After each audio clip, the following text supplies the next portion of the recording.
Welcome back. Now, before we move on, here's a quick recap of all the issues we have discussed so far. And it's over to my colleague, Shante. Indeed, Cindy, let's have a look at some of the big takeaways that we can see from some of these stats we've managed to draw. We'll start with the electricity there. Well, overall, out of the people that have been questioned, 53.1% of people believe electricity has improved. The Eastern Cape there, of course, is being the province that has the most percentage of people feeling that electricity has improved. Then, of course, the Western Cape, that province, they're saying the most that it has deteriorated or it has declined or, in fact, remain unchanged.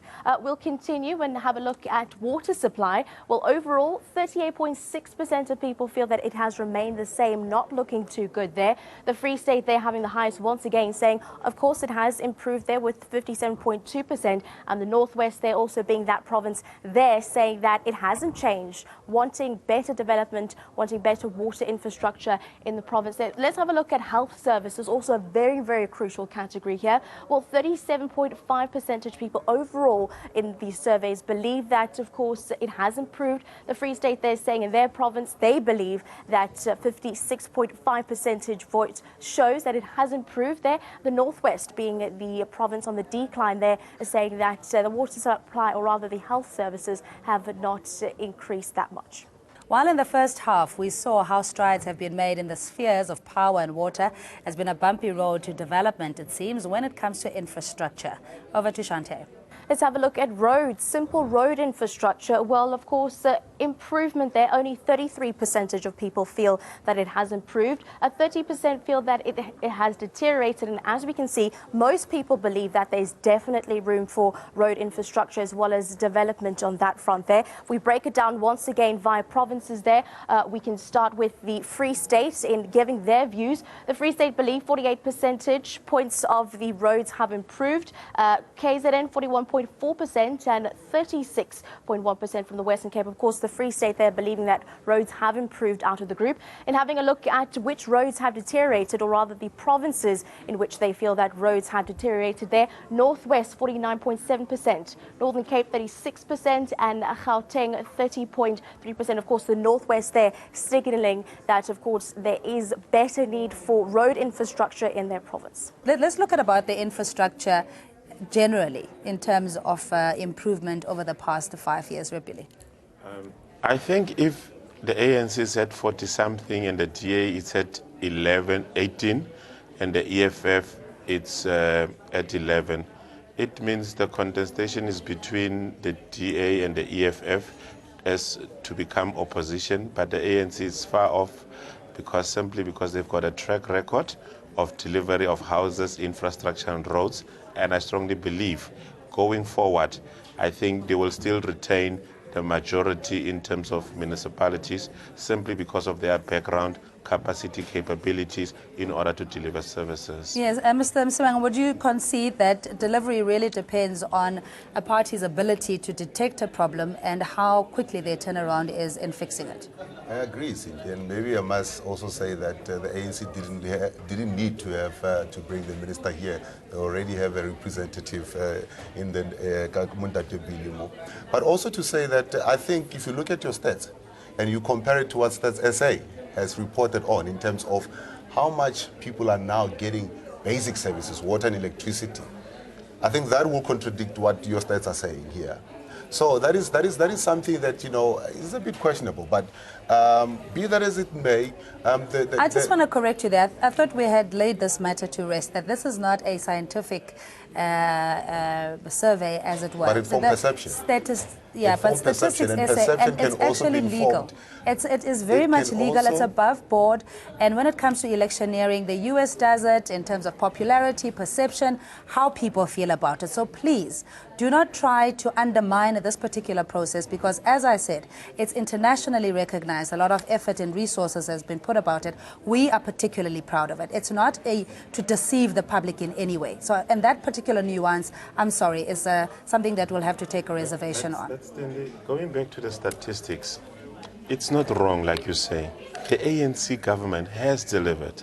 I mean, we have people who never had homes. I mean, today they were also launching houses in Pietermaritzburg.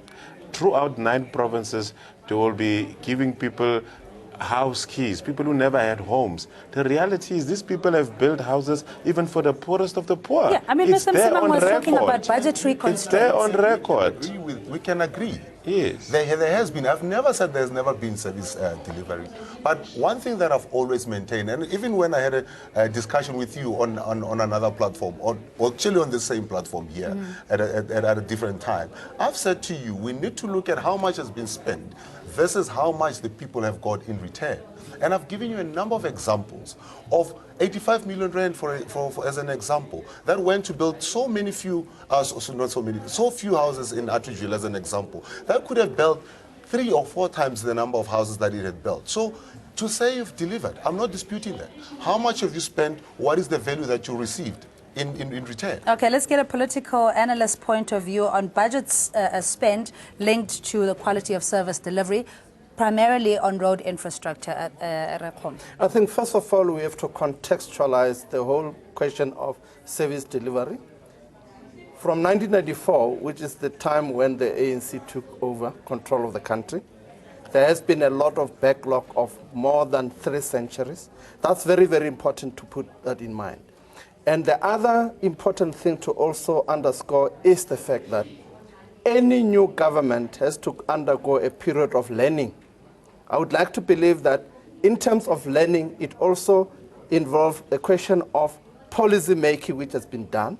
And then over 22 years, I would like to say that given the historical challenges that the ANC has had in terms of addressing legacies, addressing also the major challenges that the country has. But I want to deal with the budgetary constraints. Excuse me. I would like to say that to you, that the issue of budget versus outputs is there in terms of, if you look at the law called PFMA, Public Finance Management Act, that is addressed by the SCM, Supply Chain Management. There are principles that are laid down in that law as to what is it, what are the accounting standards, what are the service expectation standards. And then somebody audits that, and that is the Auditor General. And then also there is another person auditing that, that is private auditing firms that says that you have performed or not performed. If there has been deviations or variance in terms of the planned versus the actual delivery, the gap that is there is accounted for. That's why then you would find that a particular provincial government or even a national government department is either given a qualified or a clean audit. Are you satisfied with that framework, Mr. Msimang? I want to really make sure that we agree to disagree, but we also don't have double speak or any confusing messages to the viewer. With the service delivery framework that Rekgom was talking about, in the sense that there are systems and processes in place, checks and balances, oversight and due diligence, you labor the point that due to budgetary constraints and the demand, etc., that's why you find difficulties in satisfying the expectations of your voters. Right. And that is across the board. I don't think every single member of COPE or any single member of Agang, would be 100% satisfied. It's just the nature of life. You can't have things your way. Why do you find it difficult to accept your areas of weakness? Cindy, I'm not talking about the Western Cape. I'm talking about the South African problem in general. I'm saying we need to look at how much has been spent versus what we're getting out, number one. Number two, we need to look at the amount of wastages of money or money that is lost to corruption or fruitless expenditure, number two. And if money was used the way it was supposed to have been used, how far ahead we would have been right now. I mean, there are instances where overnight millionaires are created. Somebody signs a contract today, he's a millionaire, he's driving a Range Rover, goes and builds houses in Mabopane that now, today, can still not be occupied. Those are the kind of things that I'm talking about. So what we are saying is that, A, we need to create a culture of accountability. B, we need to ensure that money that is supposed to go towards services and service delivery is actually going towards that, not towards empowering or enriching certain people. And this is what we have been seeing all along. And this is a general problem that I'm talking about. All right, we'll come back and get the response from a political analyst and government consultant. But now comes the big question that everyone wants to know, and this is the party standings in the run-up to the polls. And it's over to Shante. Indeed, Cindy. Let's have a look at some of the important questions. Who is going to be winning in your municipality as we break that down via party? Well, 55.3% of people think that the ANC, of course, is going to take it. The DA there with 13.5%. 11% there from the EFF making inroads. 3.9% there from the IFP as well as UDM there at 1%. Of course, those are just the smaller parties. They don't seem to really be making some inroads. At the end there, of course, also COPE, also 0.5%, 0.1% from Agang, 11.5% can't say, which is quite a significant portion there with regards to people that don't know who they think is going to win in their municipality there. Unpredictable, they're 1.6%, and of course in the category that we made as other, also 1.6%. Now, just to get a reflection from our guests in terms of which party is likely to win, looking at the Western Cape and the various provinces, just a reaction from you, because the EFF, we have to admit, has taken a lot of people by surprise. And it seems that they are a very close contender now in areas where you could potentially have made stronger inroads, Remsimang. Yeah, the EFF is a player, and nobody has, or in the right mind, will actually downplay their significant role and the amount of popularity that they've gained. But you know, this is a stark contrast from what we have seen. I can question those, but we can agree to disagree in terms of the methodology, and maybe we can also start to question the sample that has been used. But we're not going to do that for now. This, for me, I'm taking as a lesson of how we're going to go then and heighten our political activities on the ground to ensure that we have to do what we have to do. Yeah, but history is also a good point of reference, because in 2014 we were actually very accurate with the outcome of the predictions. So, I mean, it's something that, of course, we must wait and see. It may differ with small margins here and there, but not be 100%. But accuracy, though, we're quite confident that the EFF is likely to surpass the DA in the mentioned metros. Okay. Well, the survey has got integrity. I don't think one can succeed in attacking the integrity of the survey. It's quite a fair depiction of the political mood in the country. The ANC is still going to dominate in the coming elections. That is on the 3rd of August for local, and also in 2019 it will still be there. There's no question that there will be high variation of that. With regard to the EFF, I tend to differ. I would like to believe that the genesis of the EFF as a political organization should be understood to be what it is. It actually was formed in the same manner that COPE was formed. Today, COPE is what in terms of the representation nationally? In Parliament, they hardly have got 5 members. I think they've got 2 members or 3 members there in the National Parliament. I would like to believe that the EFF is undergoing what I would like to call a political honeymoon. A political honeymoon which can be forever. There is still that excitement that there is a party that would like to be, they call themselves government in waiting. It stands to be seen if that goal can be, I'm very doubtful. Yeah, whether they have the mainstay or not, Mr. I'm very doubtful. You know, Cindy, it's very sad how today it seems like ANC is bearing all these other opposition parties. I mean, if that statistics will be anything to be true, it means we are really going to mourn the downfall of the Democratic Alliance, simply because they don't have track records of black economic empowerment.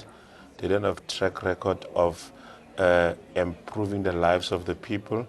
They don't have track record of building universities or colleges or even creating entrepreneurs. So it's very sad what the ANC is doing, you know. Now, I mean, they did it with COPE. They brought COPE down to its knees. Now it looks like you think it's a joint venture between ANC and and EFF to bring down the DA. I mean, that statistics are very sad for the DA going forward. And I think just my observation, as well as the fact that the ANC, what they get right is being accessible to listen. You can argue whether they deliver in certain areas administratively. Can I make an example to that effect? When you talk about accessibility, the minister who's not here today, Bathabile Dlamini, she's forever on the ground. The MEC of Education in Gauteng, I think I call him Steering. He's the best MEC in the country. He's called Panyaza Lisufi. He's forever on the ground. That man knocks off past 12. I call him past 12. He's at the office. He said, I'm working. I'm registering students for the next year. You look at Melusi Gigaba.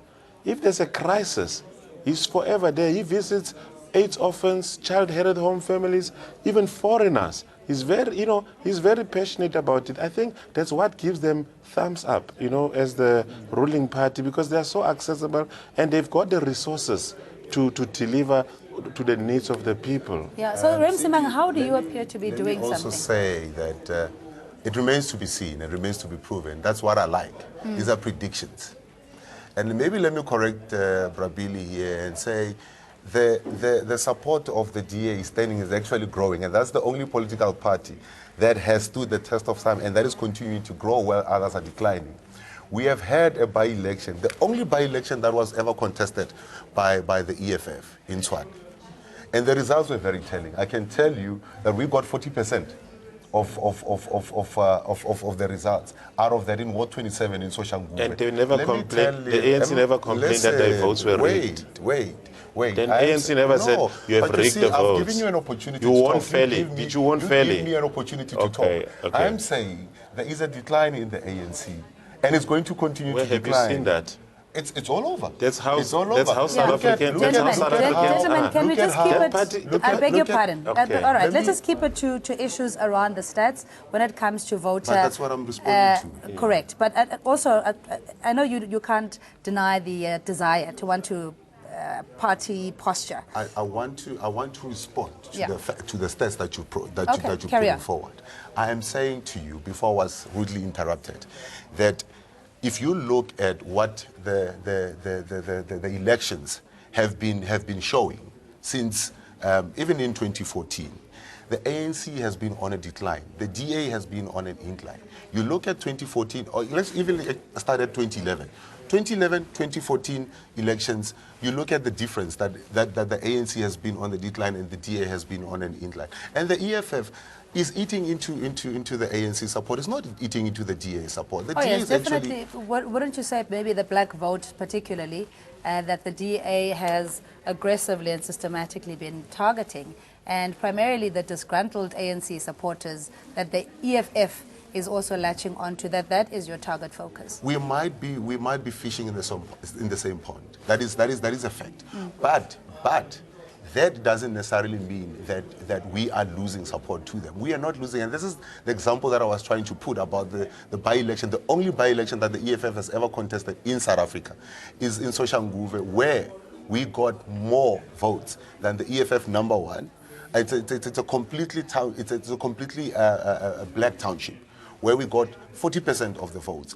Previously, we only had 2.3% of the votes in that particular area.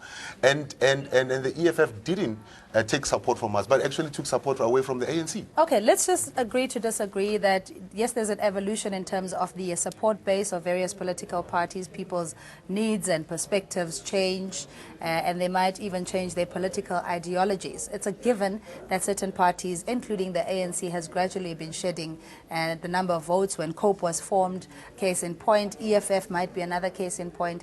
But according to the statistics, again, the ANC will still be in the ruling seat. They would be the ruling party in that particular municipality. I would like to come in there, I think, with regard to the Democratic Alliance. I think one will also have to say that from where I stand is that this is the party that spends more time. Besides the fact that they are uncomfortable in terms of policies like BE, the land question, etc., they spend much of their time talking about the anti-Zuma thing. with regard to the Concord issue, they continue to talk about even if it has been finished. In Parliament, that is what it is. Elsewhere, whenever they are politicking, it's nothing but Zuma, ANC. That, in my opinion, is going to be a very important factor when the voters, who we see every day on SA Decide, who never actually mentioned Zuma as a problem. I was going to say, do you win elections? My question, do you win elections based on performance or publicity? And especially if it's negative publicity afforded or attributed to other political parties. You win elections based on your performance. I would say to my learned friend here and ask you a question, where does DA come from? DA is a subsidiary company of the National Party. That's a lie. Yes. I'm telling you, that's it's a subsidiary company of. Listen, let me finish. Where are the last leaders of the National Party? They are still sitting there in the board of the DA. They are still managing you. One is a deputy minister in the ANC cabinet. They are still managing you. One is a deputy You minister are in the still a cabinet. subsidiary of the DA. And besides that, you have partnered with the judiciary system. All right, Mr. You have please. partnered with the judiciary system. Your job. Every little thing you go to court. For you to earn a salary, you need to be doing this. Mr. Msima. Doing what? Mr. No, Msima. but at the end of the day, you have partnered with the This is not judiciary. fine. You are bored. Every time you go to court, whatever it happens, high court. Your job depends on we you are doing going what to you're court. doing. We are going to Figure court. that's enough. Aye. And we've won our court cases. We get the point. And we've won our court cases. Maybe as a Because matter we of have partnered interest, with the judiciary. so maybe you can tell us what is the So DA's now, budget when it comes to court cases. This needs Court to go. cases. This needs to go on record. Court cases. That somebody who is doing business with government is actually now questioning the judiciary. Who's doing business with government? Yeah. Have you seen? Aren't you doing No, business but with that's government? illegal. Guys, there's a particular Which show. government? If you want to thresh I'm us selling whatever potatoes in the you have streets. to Which do. government? I'm saying it's very Again, interesting. I really suggest that you start your own news channel, I and then you said- too It's very can have the interesting. dialogue. I said But we earlier need to on. move on It's very when it comes to interesting. why the No, voters no, no. are going said to select earlier certain on- parties. I said earlier on, and I maintain the position, and that is that the DA's electioneering based on anti-Zuma is a non-starter for them, and it will cost them votes. I think they are marketing would- Zuma And more. that is a fact of life. The more they talk about Zuma, the more they Can please give market. him no. The Let's just- anti-Zuma thing will. With all You due know, it respect, looks like I'm going against with two all due ANC respect, people, that's or not people fair. who want to, ANC. who want to, who want With to all be, due who want to respect, be please, let's peddling allow Mr. ANC's Msimang to respond. propaganda here. Yeah, but let's ask the question again. Do you think that votes are won on perception, promotion, or actual service delivery Right. when it comes to the strength of the ANC? Let me respond in this way. The DA, where it governs, has always increased election after election when it comes to the votes that it receives. Okay? You can start from when we took over the city of Cape Town. You can start when we took over the Western Cape as the province. We have actually increased the support that we've gotten from the voters. It means that the voters are happy with the service that we're giving them. Go to Midval. We've continuously improved on the amount of votes that we get, because service delivery is not a pipe dream, it's something that is happening. And it's going to happen in Tshwane, and it's going to happen in Joburg, and it's going to happen in all the metros that we will be taking. So for somebody to come here and say, and by the way, I'm waiting for the learned gentleman here to tell me where, in any of my campaign, I've never, even now you can go to the ground and ask, when have I ever mentioned the name of Zuma? I don't do that. Mine is to go to the ground and say, these are the problems that you have experienced. My money is You will get an opportunity to respond. I understand you need to be upset because your political affiliation is something else. So I'm saying to you, the facts will speak for themselves. I am saying that I'm going on the ground and saying to the people, this is what you're experiencing as failures of government, and these are the solutions that we are bringing. And this is why we will win these elections, because we are solution-orientated. All right, before we get closing arguments or comments from our guests, here's a look at the big takeaways from the show, and it's over to Shante. Okay, Cindy, before we wrap it up, let's have a look at some of the big takeaways that we can actually see today. We'll start with the quality of electricity supplies in the past 5 years. Well, 53% of people feel that their electricity supply in their area or their municipality or their province has improved over the last 5 years. 38.6% believe that it has, of course, remained the same. We'll move along. Let's have a look now at the quality of health services in the last 5 years. Only 37.5% of people feel that it has improved in the last 5 years. And if we move along and we have a look at the quality of roads in the last 5 years, also 35.8% of people feel that it has remained the same. Of course, it hasn't changed, which does indicate a need for development there. Which party is going to be winning in your municipality there? Of course, half of the people thinking 55.3%, the DA there at 13.5%, and the EFF making their inroads at 11.1% for a relatively new party.